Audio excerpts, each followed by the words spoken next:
Now, there have been concerns nationwide about large religious gatherings like weddings and baptisms, all being a super spreader event for not only COVID-19, but also the flu. And tonight, Baltimore County's health officer is now stepping in, asking leaders of those faith-based institutions to hold their members accountable. And WJZ is live at Rock City Church in Towson tonight. Annie Rose Ramos with the details of this notice. Annie Rose.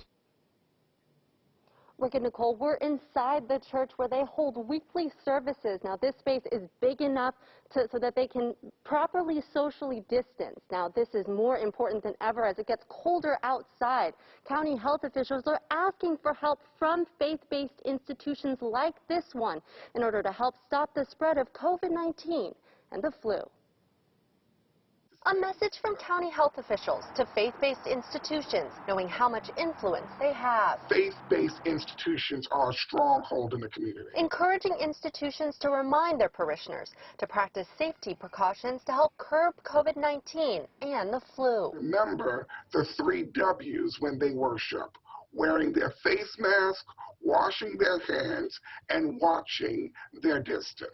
Dr. Branch recommending faith-based leaders help spread messages of health along with their messages of faith. Continue to communicate with their parishioners. Among those leaders is Bishop Pierce at Rock City Church. The bishop knows the power his words have on his community. Most will listen to me.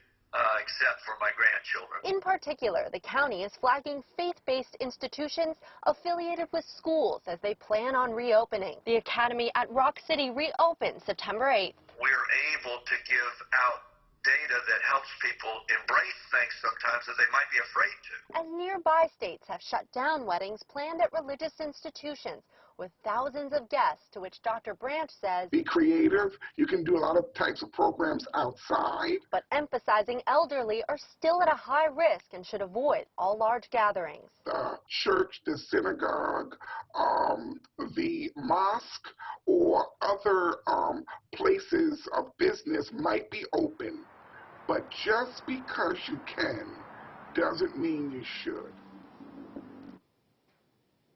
Now, the county does have a COVID hotline. If you have any questions headed into the fall, you can find that number on our website. Reporting live, I'm Annie Rose Ramos for WJZ.